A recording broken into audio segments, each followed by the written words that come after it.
Hi, I'm Mel, and this is my kitchen. Today we're going to be making dilly carrots. So you can do this recipe either canned or you can do refrigerator pickled carrots. Today we're going to enjoy a Lakeside Cellars Rosé 2019 from Okanagan Valley. You can't can or bake or cook without wine. I have sliced and diced and prepared 6 pounds of carrots. This will make approximately 6 500 milliliter jars, as well as I have my dill that's going to go into the jars, and then later on I will also add my garlic and some peppercorns. So your first step that you're going to want to do is blanch off your carrots. You're going to do it in small batches, and you only want to blanch them for 90 seconds. Unless you're planning on doing refrigerator carrots, and then you want to do them for 3 minutes. Now that we finished blanching off our carrots, I have filled my 6 500 milliliter jars with a couple of garlic cloves each, a teaspoon of black peppercorns, and about 1.5 tablespoons or 2 tablespoons of fresh dill. You can also use dry dill. If you do, I recommend about 1.5 teaspoons because the flavor is more pungent. While your canner is coming up to a boil, you're going to want to mix your brine that's going to go in your jars.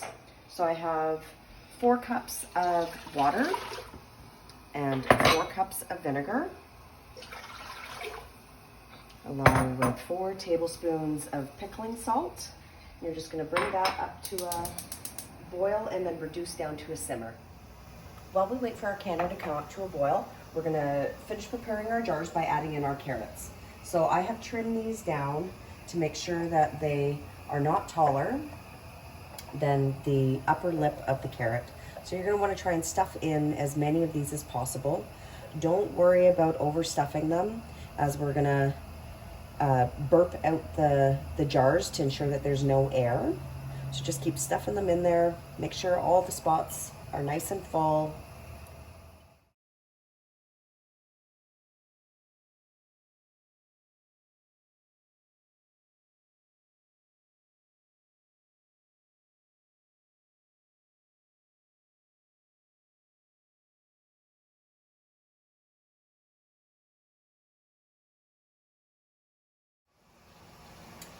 So I managed to actually get 3 extra jars of carrots.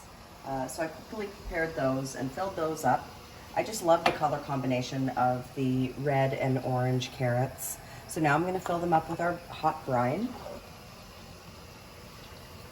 Being careful to leave just a little bit of room near the top of the jar so that there's a little bit of air for it to burp.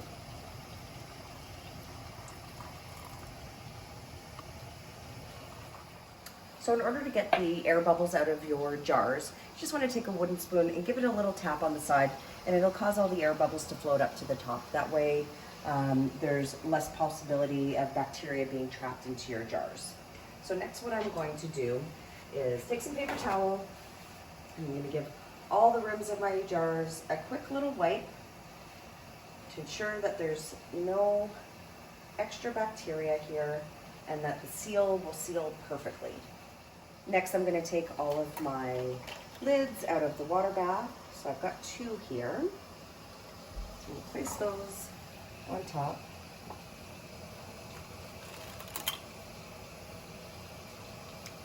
Ouch, be careful, they're very hot. That's why you use the magnet thing and not your fingers.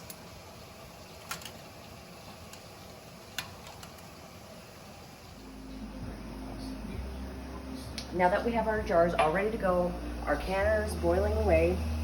I've loaded 5 jars into here, just because I have 9, so I've separated them into 2 groups. So what we're going to do is gently lower these into the water,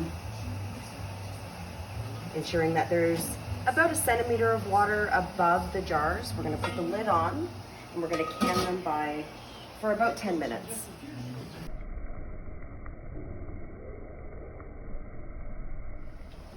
Now that our jars have finished processing, we're going to pull them out of the boiling water, tilting the little bit of water that's over on the top, put them onto a towel onto your counter. Oops.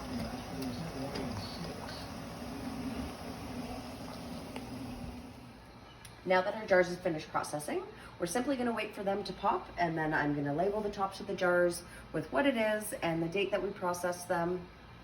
So if you wanna see more videos, please hit the subscribe and hit the bell for notifications. Have a great night.